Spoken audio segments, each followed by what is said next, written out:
नमस्कार, मैं हूं विजय विद्रोही। तो सरकार और किसानों के बीच की रस्साकशी और ज्यादा बढ़ गई है। गतिरोध खत्म होने का नाम नहीं ले रहा था और अब लग रहा है कि गतिरोध बहुत जल्द खत्म होने वाला नहीं है, बल्कि ये डेडलॉक है, ये कहीं ना कहीं वार्ता के स्तर पर देखा जाए तो कहीं डेड एंड की तरफ तो नहीं पहुंच गया है। ये आशंका अब सताने लगी है। ये सब आज तब हुआ जब प्रधानमंत्री नरेंद्र मोदी ने घोषणा की कि कानून किसी भी सूरत में वापस नहीं लिए जाएंगे, तीनों कानून वापस नहीं लिए जाएंगे। आपको याद होगा कि किसानों की मुख्य मांग यह थी कि जो 3 कानून किसानों के हित के हिसाब से सरकार ने बनाए हैं, जैसा सरकार सोचती है, उनको सरकार वापस ले ले और एमएसपी को लीगल राइट घोषित कर दे। एमएसपी को लीगल राइट घोषित करने से सरकार पहले ही इनकार कर चुकी है। सरकार का कहना है कि एमएसपी जारी रहेगी, जितनी मिल रही है उतनी एमएसपी मिलती रहेगी। ये सारी चीजें वो लिखित में देने के लिए तैयार हैं, लेकिन एमएसपी को लीगल राइट बनाने के लिए तैयार नहीं है। तो किसानों को लग रहा था कि शायद सरकार तीनों कानूनों को वापस ले ले, क्योंकि उसमें कई संशोधन स्वीकार करने के लिए सरकार तैयार हो गई है, लेकिन प्रधानमंत्री ने इस बात से भी इनकार कर दिया। तो अब बड़ा सवाल उठता है कि किसान अब क्या करेंगे या किसानों को अब क्या करना चाहिए। तो मोटे तौर पर पहली बात यह है कि किसानों को अब लंबे संघर्ष के लिए तैयार रहना पड़ेगा, एक लंबी लड़ाई के लिए तैयार रहना पड़ेगा। जो किसान कह रहे थे कि 4 महीने 6 महीने का राशन लेकर आए हैं, रसद सामग्री लेकर आए हैं, उसका इस्तेमाल बड़ी बुद्धिमता से करना पड़ेगा, क्योंकि आंदोलन अब लंबा चलने वाला है। अगर किसान वापस जाने के लिए तैयार नहीं होते हैं या बीच के रास्ते के लिए सहमति अपनी व्यक्त नहीं करते हैं, तो दूसरा, किसानों को अपने आंदोलन को विस्तार देना पड़ेगा। हिंदुस्तान भर के किसान इन किसानों का मौखिक रूप से समर्थन कर रहे हैं, लेकिन अब मौखिक रूप से समर्थन से शायद काम नहीं चलेगा। किसान भी चाहेंगे कि महाराष्ट्र का किसान हो, तमिलनाडु का किसान हो, पश्चिम बंगाल का किसान हो या दूसरे और राज्यों का किसान हो, वो दिल्ली पहुंचे, वो टीकरी बॉर्डर पहुंचे, वो सिंघू बॉर्डर पहुंचे, वो अपने अपने राज्य के अंदर या फिर धरना प्रदर्शन, विरोध प्रदर्शन करने का सिलसिला शुरू करे, ताकि किसानों को नैतिक बल मिल सके और सरकार पर किसी न किसी तरीके का दबाव डालने की कोशिश की जाए।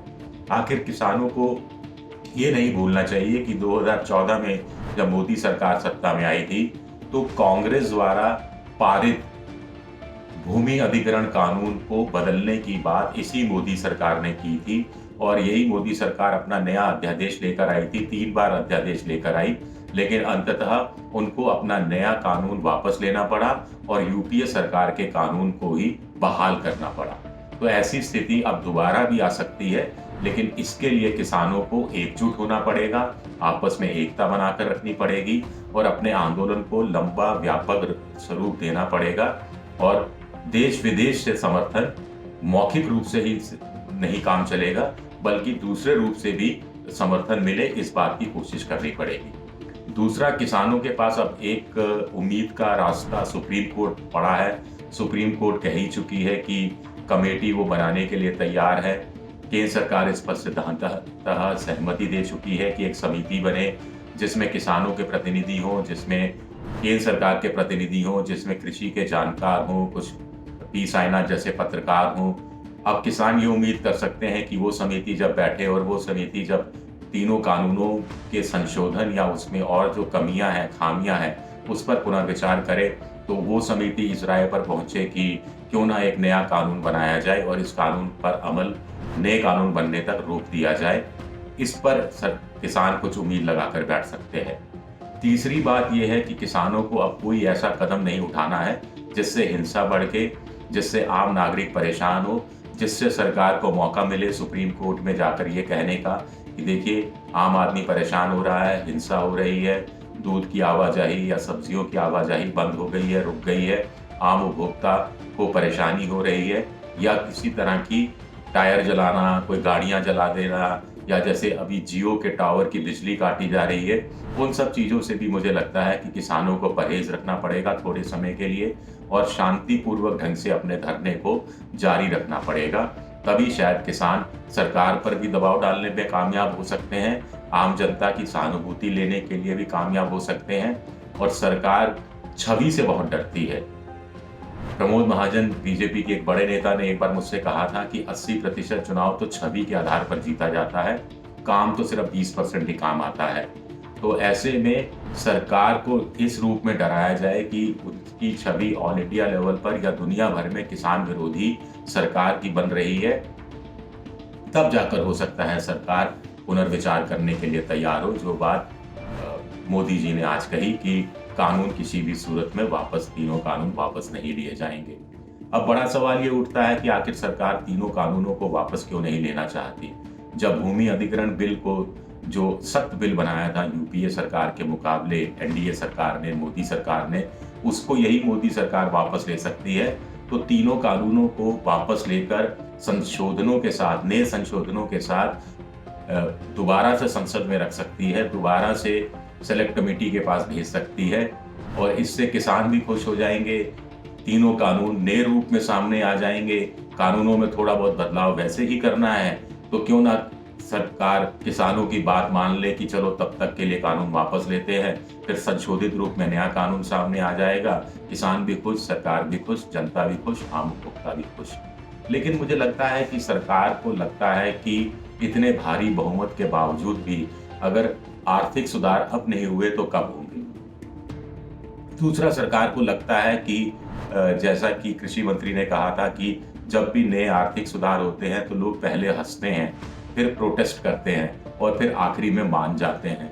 तो प्रोटेस्ट का ये दूसरा दौर चल रहा है और आखिर में किसान मान जाएंगे, ऐसा सरकार को लग रहा है कि जनवरी फरवरी के बाद तो किसानों को जाना ही पड़ेगा फसल की देखभाल के लिए। अभी 1-1.25 महीने वो फ्री हैं, तो 1-1.25 महीने वो बैठे रहें। इस बीच सुप्रीम कोर्ट के फैसले का भी हो सकता है सरकार इंतजार कर रही हो कि सुप्रीम कोर्ट क्या फैसला सुनाता है, किस तरह की समिति बनती है या नहीं बनती है, उसके आधार पर फिर सरकार कुछ विचार कर सकती है।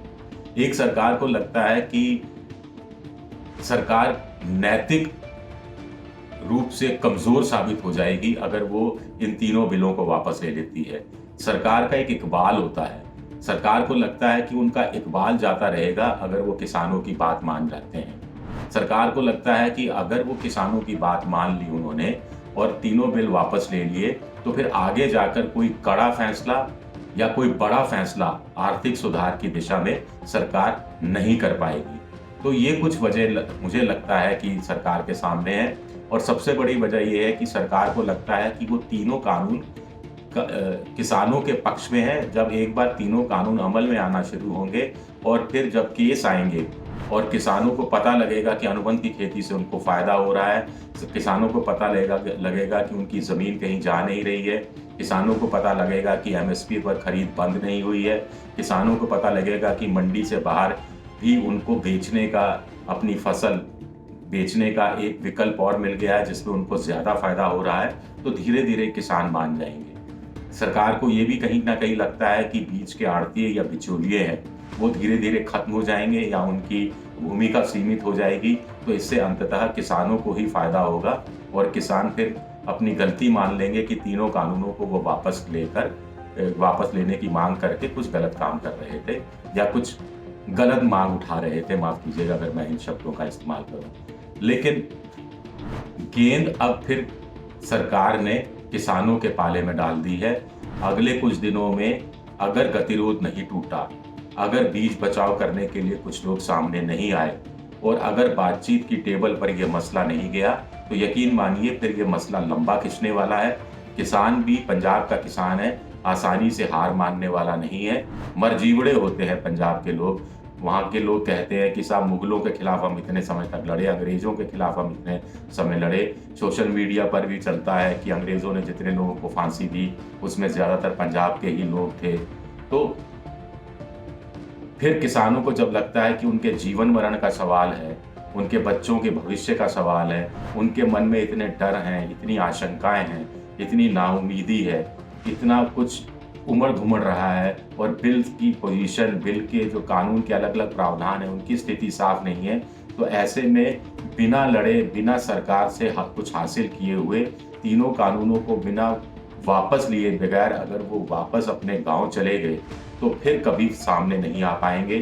फिर सरकार उन पर आगे जाकर नए नए कानून बनाती रहेगी, कॉरपोरेट जगत को और ज्यादा प्रोत्साहित करती रहेगी और फिर किसानों की हालत और ज्यादा खराब हो जाएगी और एक तरह से केंद्र सरकार डोमिनेट करना शुरू कर देगी। अभी भी केंद्र और राज्य के बीच में कृषि राज्य का सब्जेक्ट है, ट्रेड केंद्र का सब्जेक्ट है, इसको लेकर एक संघीय ढांचे में जैसी लड़ाई चलती है वैसी लड़ाई चल रही है। ऐसे में केंद्र और ज्यादा वर्चस्व के साथ सामने आएगा और फिर किसानों के खिलाफ वो मनमानी पूर्वक ढंग से काम करना शुरू करेगा। ये चिंता भी कहीं ना कहीं किसानों को सता रही है। एक किसान विरोध प्रदर्शन की जो राजनीति है उसको नई दिशा, नई दशा देने की हिम्मत रखते हैं, काबिलियत रखते हैं, विकल्प रखते हैं, उसे आजमाना चाहते हैं किसान। और मुझे लगता है इसे आजमाए बिना वो मानेंगे नहीं, यानी मामला लंबा खिंचता अभी फिलहाल के लिए तो नजर आ रहा है।